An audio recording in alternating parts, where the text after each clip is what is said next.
حضرت موسیٰ علیہ السلام کی پیدائش اور فرعون۔ بسم اللہ الرحمن الرحیم۔ حضرت موسیٰ علیہ السلام کا تعلق اسرائیلی گھرانے سے تھا۔ ان کے ماننے والے آج بھی لاکھوں کی تعداد میں موجود ہیں۔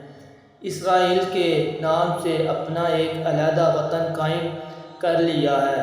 قرآن کریم میں حضرت موسیٰ علیہ السلام کا تفصیل سے ذکر ہے۔ حضرت موسیٰ علیہ السلام جس خاندان میں پیدا ہوئے اس کا نام بنی اسرائیل ہے۔ اس خاندان کا سلسلہ پشت در پشت حضرت یعقوب علیہ السلام سے جا ملتا ہے۔ اسرائیل کے معنی خدا کا بندہ ہے۔ یہی وجہ ہے کہ حضرت یعقوب کی اولاد کو بنی اسرائیل کہا گیا۔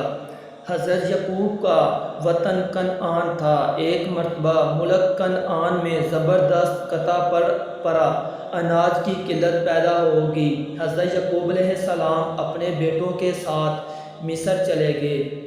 یہ ایک طرح کی ہجرت تھی۔ حضرت یعقوب کس طرح اور کس حال میں ہجرت کر گئے، اس واقعے کا ذکر حضرت یوسف علیہ السلام کی تاریخ میں ملتا ہے۔ چنانچہ حضرت یعقوب علیہ السلام اور ان کی اولاد مصر میں آباد ہوگی۔ مصر کے اصلی باشندوں کو کتبی کہا گیا۔ اس لحاظ سے مصر میں دو قومیں آباد تھیں۔ ان میں ایک اسرائیلی کم تعداد میں تھے، اس لیے یہ قوم کتبین کی غلامی کرتی تھی۔ کتبی اسرائیلیوں کو حقیر نظر سے دیکھتے تھے۔ اسرائیل کتبیوں کے لیے ہر ادنی کام کرتے، عمارتیں بناتے، بوجھ ڈھونڈتے، کنویں کھودتے، پانی لاتے، لیکن خود ان کا اپنا یہ حال تھا کہ انہیں پیٹ بھر کھانا نصیب نہیں ہوتا تھا۔ مصر کے باشندے بتوں کی پوجا کرتے تھے۔ ان میں ایک دیوتا کا نام ہورس تھا۔ ہورس جنگ کا دیوتا کہلاتا تھا۔ وہ جانوروں کو بھی دیوتا مانتے تھے۔ ان میں خاص طور سے بیل کو مقدس مانتے، سورج کی پوجا کرتے۔ مصر کا بادشاہ فرعون کہلاتا تھا۔ اس نے خود اپنے آپ کو خدا کا درجہ دے رکھا تھا۔ ایک مرتبہ ایسا ہوا کہ ایک نجومی نے فرعون سے کہا کہ اسرائیلی گھرانے میں ایک ایسا لڑکا پیدا ہوگا جو تمہاری اور تمہارے دین کی مخالفت کرے گا، وہ تمہیں خدا نہیں مانے گا۔ فرعون گھبرا گیا اور غور کرنا شروع ہوا کہ اب کیا کرنا چاہیے۔ اس نے درباریوں سے مشورہ کیا۔ درباریوں نے سوچ کے بعد رائے دی کہ اس مصیبت سے رہائی پانے کے لیے ایک ہی راستہ ہے۔ وہ یہ کہ جس اسرائیلی گھر میں لڑکا پیدا ہو قتل کر دیا جائے اور لڑکیوں کو چھوڑ دیا جائے۔ اس طرح خطرہ ٹل جائے گا۔ اس کے لیے ضروری ہے کہ کارندے چھوڑے جائیں اور وہ گھر گھر جا کر معلومات حاصل کریں کہ کس گھر میں حامل عورتیں ہیں، پھر اس پر نظر رکھی جائے۔ چنانچہ ایسا ہی ہوا۔ اس کام کے لیے کارندوں کو چھوڑا گیا۔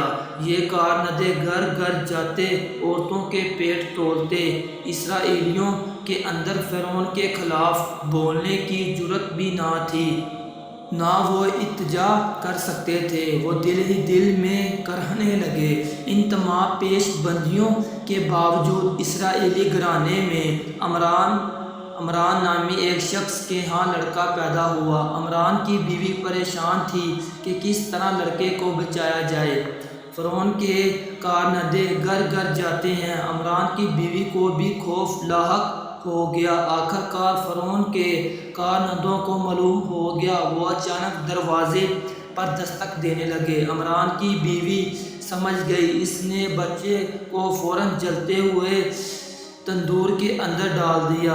اس طرح فرعون کے آدمیوں کو شک بھی نہیں ہوگا۔ پھر گھر کا دروازہ کھول دیا گیا۔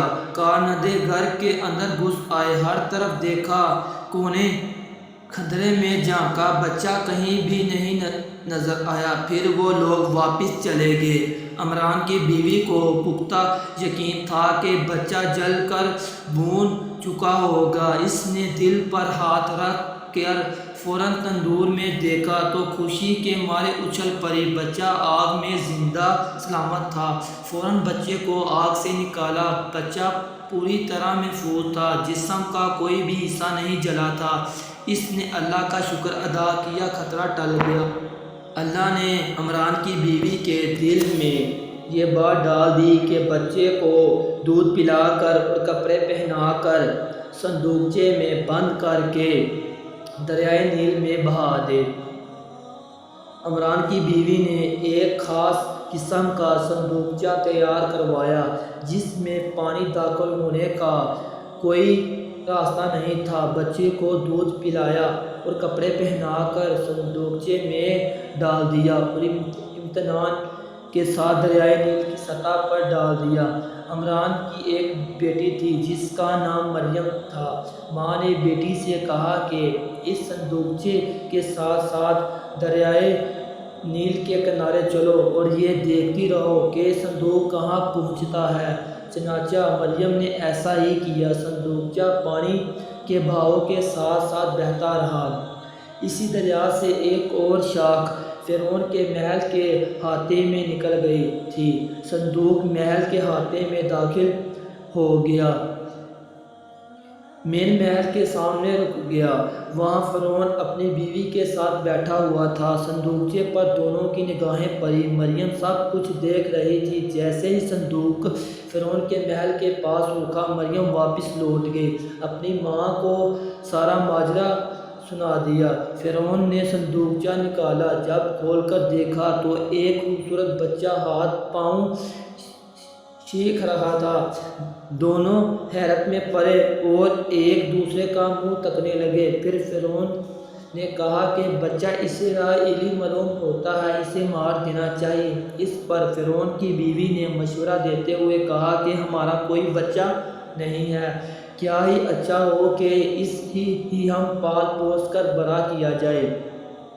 جب یہ اپنی عمر کو پہنچے گا تو ہماری عادتیں اور مزاج اپنا لے گا، اسے ہم اپنا بیٹا بنائیں گے۔ فرعون نے بیوی کی باتوں کو غور سے سنا اور مان گیا۔ دونوں نے بچے کو اٹھایا اور پرورش کرنے لگے، لیکن بچہ دودھ نہیں پی رہا تھا۔ پرورش کے لیے بہت سی دائیں عورتوں کو بلایا گیا، لیکن بچے نے کسی کا دودھ نہیں پیا۔ مریم نے فرعون کی بیوی سے کہا کہ ایک دائی میں لاؤں گی، بچہ یقیناً اس کا دودھ پیے گا، مجھے اجازت دو۔ فرعون کی بیوی مان گئی اور کہا کہ ایسی ہی دائی لے آؤ جو بچے کو دودھ پلا سکے، میں معقول معاوضہ دوں گی۔ مریم فوراً ماں کے پاس گئی اور خوشخبری سنائی اور ماں کو ساتھ لے آئی۔ عمران کی بیوی فرعون کے محل میں پہنچ گئی، بچے کو سینے سے لگایا۔ بچے نے خوشی دودھ پینا شروع کیا۔ فرعون کی بیوی بچے کو دودھ پیتا دیکھ کر خوش ہو گئی۔ عمران کی بیوی کو اپنے محل میں ملازم رکھ لیا۔ ماں اور بچہ ایک ساتھ رہنے لگے۔ دن گزرتے گئے۔ حضرت موسیٰ علیہ السلام محل کے اندر پرورش پانے لگے۔ جب ان کی عمر 20 سال ہوئی تو فرعون نے حضرت موسیٰ علیہ السلام کی شادی کرا دی۔